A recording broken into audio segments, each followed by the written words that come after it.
আমরা শৈশবের চাচা চাচি। ও, আপনারাই তাহলে সেই চাচা চাচি? আপনাদের কথা তো শৈশবের মুখে শুনতে শুনতে আমি জাস্ট বিরক্ত হয়ে গেছি।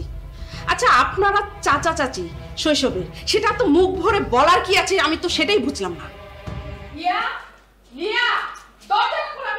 আশ্চর্য। আরে আপনারা কারা? ওনাদের দেখে তো সন্দেহ হচ্ছে।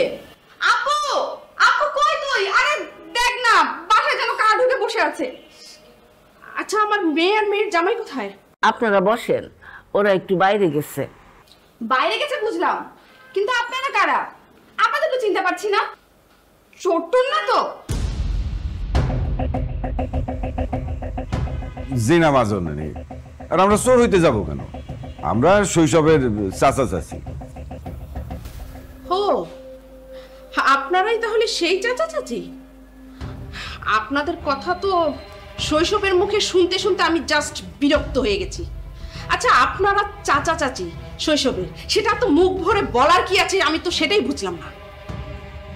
আপা আসেন, বসেন, বৈশা কথা বলি।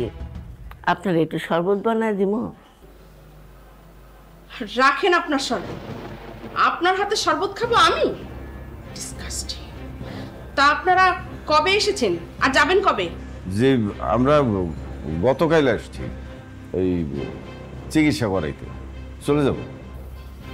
গ্রামে কি চিকিৎসা নেই যে এখানে আসতে হবে? আজও। তা চলে যাবেন মানে কি? চলে যান, দেরি করছেন কেন? আর বাসাটাকে তো একদম পুরো গোয়ালঘর বানিয়ে ফেলেছেন। গ্রামের লোক বলি এরকমই, একদমই কাণ্ডজ্ঞানহীন। কোথায় কিভাবে বসতে হবে এটাও জানেন। আপা আপনি একটু বসেন, ওরা আসুক, পরে কথা কমুনে। সেই জন্যই তো বলি যে আমার মেয়ে ফোন কেন রিসিভ করছে না। এই তাহলে ব্যাপার। আপনারা এসে আমার মেয়েটাকে একদম প্যারায় ফেলে দিয়েছেন, যেই কারণে আমার মেয়ে ফোনটাও রিসিভ করতে পারছে না। আম্মু, গ্রামের লোকগুলো শহরে আসলে তো এমনিই বায়না বেড়ে যায়। এনারাও বায়না ধরেছে, তাই তো আপু হ্যালো বলার সময় পাচ্ছে না।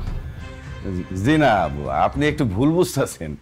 মানে আমরা আসার পর থেকে এই দুইটা একটার পর একটা পাগলামি করে যাইতেছে, মানে দুইটাই পাগল।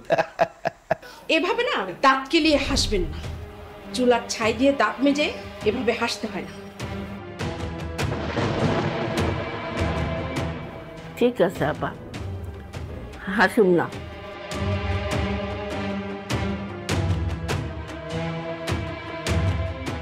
আপনারা এখানেই থাকেন, গেস্ট রুমে তো আর যাওয়া যাবে না। আমি আমার মেয়ের রুমে গিয়েই বসছি।